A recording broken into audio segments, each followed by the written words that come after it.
Yo, what's good, guys? This is Mia Sin, and today we're back with my boy Noah. So, what's up, man? What happened? So unfortunately, I got 36th, bubbled out at the YCS in Portland. Oh, man. But I played a pretty cool deck that I've been working on for a long time, so decided to show it here. You're back with the spice, huh? Of course. Ooh, I'm down. All right, let's get on to it. Cool. So I played Sky Striker True Draco. Alright. Ooh, Sky Striker True Draco. Yeah. No way. So always drawn off engage, so many spell cards that are Of course. all broken. So I only played 2 Ray because primarily you want to be summoning it off of destroying the Sky Striker field spell with your Draco spells. Exactly. So you don't really want to be normal summoning it. I saved my normal summons for the 3 Ignis and a Dynamite. Oh. Because a lot of times going second, you want to tribute summon these over a trap, and that's how you can bait interactions. And then tributing them over a spell is really good against Striker because it essentially makes their Widow Anchors dead. Yes. So this is all I play for the monsters you summon. And then I just play 3 Ogres for hand traps. Okay, you don't like Majesty Maiden, right? No, Maiden is not good in this deck because you want to be able to play your Striker spells to interrupt your opponent on their turn. Yes. And what Ignis lets you do is he lets you make Hida, which is good against a lot of decks for helping to out their board by taking like a Reclusia from their graveyard, or taking a Phoenix and then going into Ningirsu against Salad, or just taking their Kagari if they summon it properly against Strikers. So Ignis gets linked away often, and then it lets you draw off Heritage. Yeah. And then Dynamite lets you activate Apocalypse from the deck, so you can use Apocalypse to destroy him to free up your main monster. So you can use so the you can Widow still use your Striker spells in your opponent's Really turn nice. to disrupt them. Yeah, really. So you don't really want to play Maiden. It kind of conflicts with the Striker spells in that strategy. That's true, yeah. But yeah, so this is what I play for monsters. And then Ogre, I think, is the hand trap that's the best against the deck's tough matchups. So sometimes Pure Striker can be tough if they have too many like main deck Twin Twisters, MST, Cosmic, those kind of cards. Yeah. Because this deck you want to have like a lot of cards to play. It doesn't do well when both players have like very few resources. So you don't like Ash too much? No, just Ash Ogre isn't as impactful. I want to be like ogreing an LP. That's or yeah. ogreing a multi-roll, something that like removes the card and also like kind of negates the effect. Yeah, because Ash, they keep the body, they can keep playing, especially you know Salamangreat, stuff like that. So. And Ash can be like chain blocked on important effects that you want to hit, like Saryuja. Oh, that's true. Versus using this on Saryuja on the attack booster on the LP is like really impactful. Yeah, on the attack boost they cannot actually play around unless they have honestly, even if they have like the baby dragons, it's still gonna be hard. It still puts them pretty far behind. Yeah, for sure. So so this is what I play for monsters, just 9. And then traps, I played 3. Apocalypse is the best one because again, Sky Strikers, you can on your opponent's turn have this plus either a Disciples or a Heritage, and you can like pop multi-roll in their end phase by using this to pop that, half their attack, and pop the multi-roll. So that's like really good. And then it also frees up your main monster zone, so you can play your Striker cards. Yeah. And then 1 return. Yeah. Even if this card was at 3, I probably would only play 1 or 2. Oh, because really? it conflicts with Ray. You don't want to like use it too early, because then you can't special your Ray if they kill your Link. You can special summon for the rest of the turn? For the rest of the turn, Okay. exactly. So it puts you in like an awkward spot if they try to MST you chain, and then like it makes the inevitability of Ray kind of not as impactful. Yeah. And then 3, there can only be 1. This card's like really, really good in this deck because you can actually like kill them since you're summoning 2 monsters.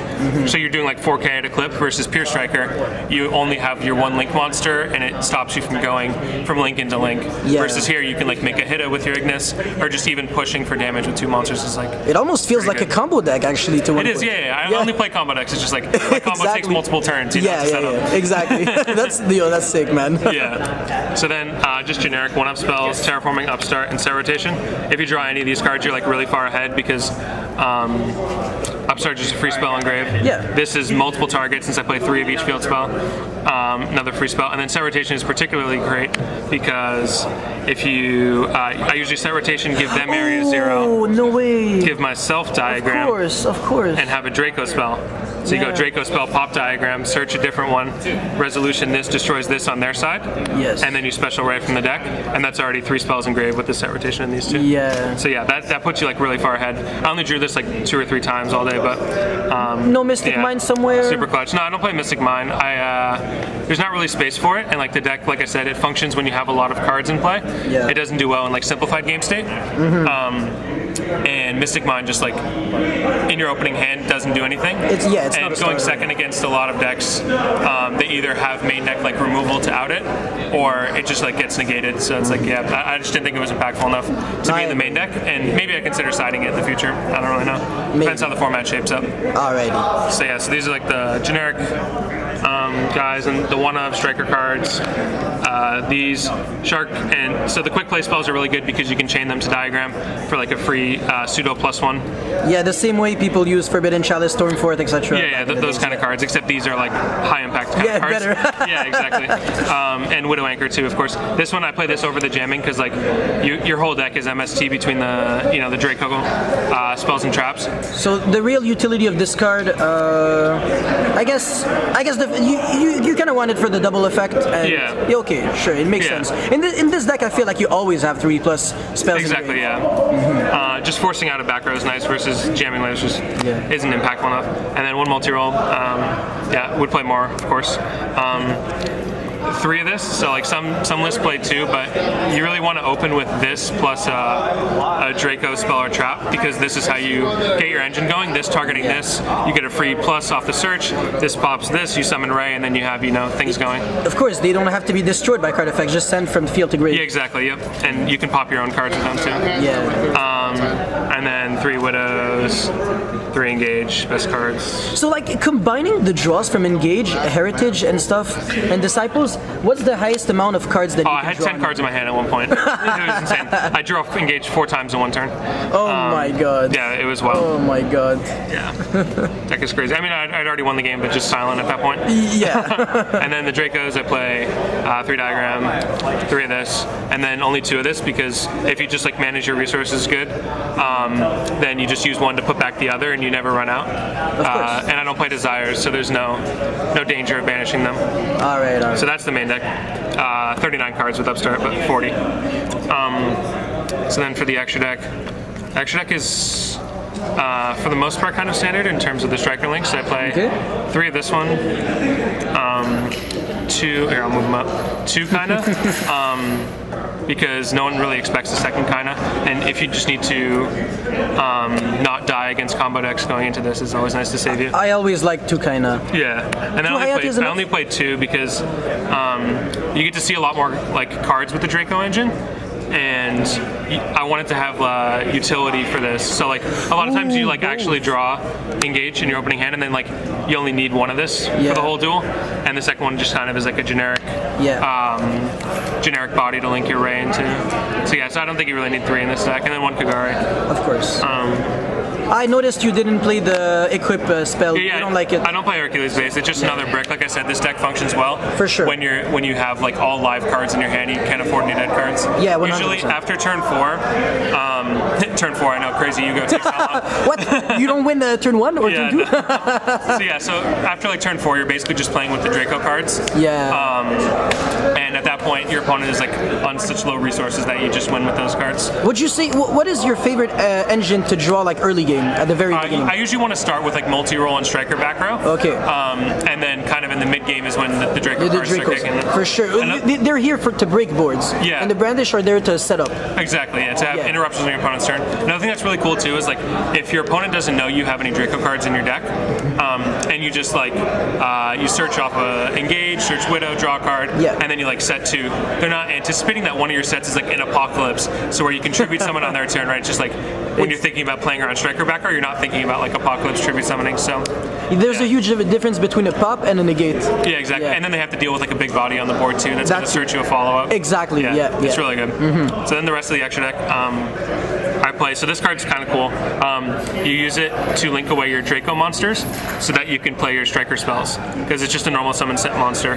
Yes. So it's a way if you need to like start your play by baiting and like summoning an Ignis or a Dynamite, you can then like link it away into this and still play your striker cards after. That's kind of like really well thought out, to be honest. Yeah. El Mirage obviously wouldn't work because they're way too strong. Yeah, they're huge. Yeah. This is the way you do it. Yep. Yeah. And then Hida, I summon this card basically every duel. It's what like you link away with your Ignis and Kagari. Yeah. And you can also search Ignis if this is destroyed, so that's kind of cool. Oh, it's defense, of course, yeah. And then Ningirsu, summon this a lot. This is really valuable when you're sending Draco cards, like Draco spells and traps. So you get like basically a double pop. That's kind of cool. and then Bowl Sword to close out the game. You probably don't really need this, but like it's nice to have. It's just like the second it hits the board, your opponent just kind of scoops. So that's nice. And when you take Link 2s, it's nice to have something to go into. Oh, nice. And then the last two were these two.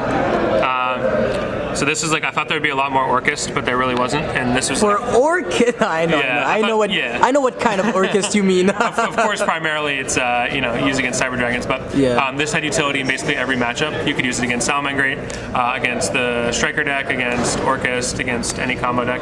I debated actually like not playing Mega Fleet, just thinking that okay, if they have the Hieratic Seal, a special Cyber Dragon, they'll just obviously bounce it. Because they know that this card exists. Yes. But I don't know, didn't have the balls to do it at the end. Nice. So yeah. Did they actually come up? Sorry. No, I only used this against Pure Striker, and it was like turn 4, where I was probably already winning anyway. But that means you're citing the goo. Yeah. Nice. Yeah, I wish I played against more Orcus and like got to see if this card was actually good versus them. But yes, that's the extra 15, of course. And then side, this card was like amazing. I only drew it twice. I put it in I think 4 times and drew it twice. So this was really good against the Danger Thunder deck. I just draw phase flip this because I wanted to play around him like just starting his turn with discarding Thunder Dragon. Yeah, I mean people don't really play Solar anymore because Crusadia's. Yep. Yeah, so this was really good. He basically just like set 1 and passed. I still lost that game because like the rest of my hand wasn't doing so hot, but you know, it's whatever. It did his job. It skipped his turn. And then against Pendulum, this was really good. I drew this in combination with There Can Only Be One. So he Pendulum summoned the full board. I activate this at the resolution, flip There Can Only Be One, and then all his board gets banished. Oh my god. Yeah, that was really, really good. Such a huge blowout. Wow. So that card's good. I would definitely play that again. And then Super Poly, this card in theory should be great. Oh, and then I said these 2 for it. So five side deck spots that probably could have been something better. You would have chosen to squeeze them in the extra maybe? No, I just don't think I would like play this going forward. It's just like it's risky because it's been out for a while now, so people like can build their board to play around it. If they make like Crystal Wing or something like that. Yes. So yeah, and then the other thing too is like I keep saying, in this deck you want to have a lot of live cards in your hand, so you can't really like afford to Super Poly, discard a card, and then still have to deal with a negate with your 4 cards, and you have like awkwardly something in the extra monster zone. So. And you don't play like Metal Fist Fusion, so like there's nothing like insane that you never want to. There's no cards in this deck that you like want to discard. Yeah. Maybe a Draco if you have like a return, but that's just pretty slow. Yeah. So yeah, but I don't know what I would change it for. I'm pretty bad at making a side deck next week. Oh yeah, of course the promos. Yeah. In Dark Ruler Room. Yeah. And then 3 of this. I didn't like this card personally in the event. I really like it because like you get to normal summon 3 times in a Draco deck. So like. Oh my god. So like the normal summon thing doesn't really come up. It's not that relevant.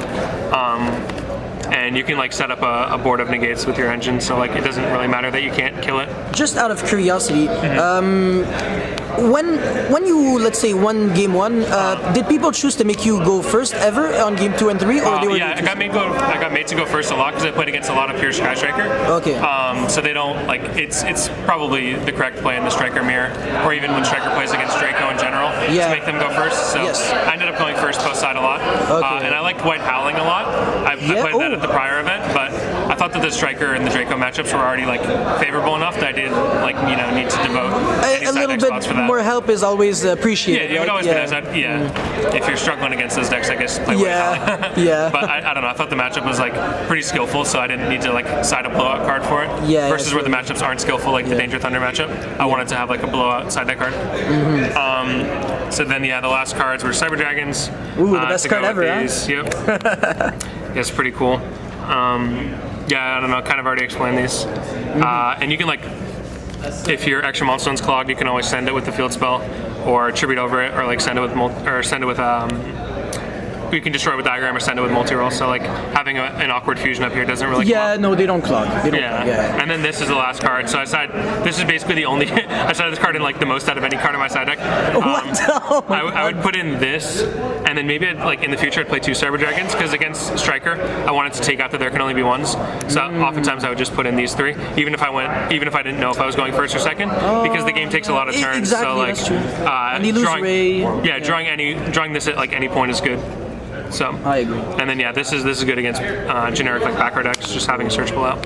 Awesome, man. That's it. Went 7, 1, and 2. Got 36th after Swiss. Oh, that is so heartbreaking, man. So close to that top 32, but yeah, like you said, better luck next time. You had an amazing run, and that deck is fantastic too.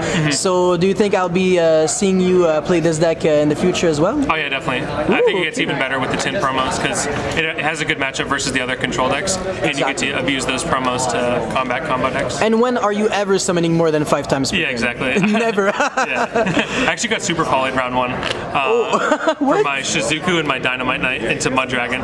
Oh, So that was no pretty way, funny. are you kidding I was excited that I summoned 2 monsters in the same turn, but then I got super polyed. Oh man, that's sick. Anyways, do you have any last words?